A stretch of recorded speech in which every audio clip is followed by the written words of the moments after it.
Judge ready? Partner ready? We believe that the following resolution is false. Resolved. Birthright citizenship should be abolished in the United States. To clarify the resolution, we offer the following definition from Macmillan Dictionary 2012 edition. Abolish, to officially get rid of, law, system, or practice. The thesis of our case is that abolishing birthright citizenship will harm both the U.S. economy and our society. We believe this for the following reasons. Point 1, if birthright citizenship is removed, the children will still live in America just as illegal immigrants instead of citizens. Immigration studies by the Pew Hispanic Center and Douglas Macy of the Mexican Migration Project have demonstrated that the drivers for immigration are jobs and family reunification. In fact, roughly 80% of immigrant mothers in 2008 and 2009 had been in the U.S. since 2005, and 90 to 95% were here over a year before having a child. Moreover, a child cannot, under federal immigration law, help a parent attain citizenship until that child is 21 years old. This means that the children of illegal immigrants will live their life here in the U.S., whether or not they are given citizenship.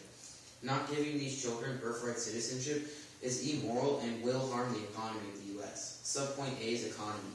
Limiting birthright citizenship actually would increase the number of illegal immigrants. John Fear, the legal policy analyst at the Center for Immigration Studies, said 300,000 to 400,000 children are born each year to millions of illegal immigrants already living in the United States. Under the birthright citizenship proposals, those children would contribute to the nation's undocumented population. He said we would see up to 400,000 illegal immigrant children added every year, Fear said. These children will cost the U.S. as much more as illegal immigrants than they would as citizens. Without citizenship, those children would not be able to work legally and would probably earn less money. They wouldn't pay taxes and would cost the public in other ways, such as emergency medical care. Abolishing birthright citizenship would also be very expensive and expand governmental power. The U.S. government would have to create a large new bureaucracy responsible for determining the citizenship of all children born in the U.S. and would have to create a national registry of citizens and some sort of identification document used to prove citizenship. This would be very expensive. Subpoint B is morality. And then there is a moral issue. We are talking about children who have no say in their parents' decision and or who can't make the legal the status of their parents. They know no other country than the United States and will more than likely spend their whole life here. And the pro wants to deny them employment, benefits, and other constitutional rights guaranteed to citizens. This is unreasoned and an extreme idea.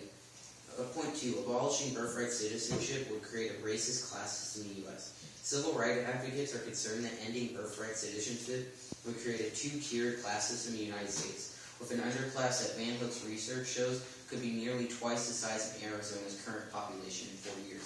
It's a modern-day caste system with potentially millions of natural-born Americans being treated as somehow less than entitled to the equal protection of the law that our nation has really struggled hard to guarantee.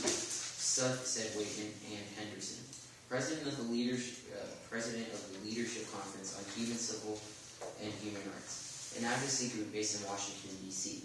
He and other civil rights advocates have said that denying citizenship to the children of illegal immigrants would set the United States back 143 years, to when the country denied citizenship to the descendants of slaves. In conclusion, a child has no choice where it is born, and the child of a non-citizen parent should be recognized as a citizen just as much as a child born to those who can trace their citizenship back through many generations. The United States is famously a nation of immigrants, welcoming huddled masses yearning to breathe free on the sky.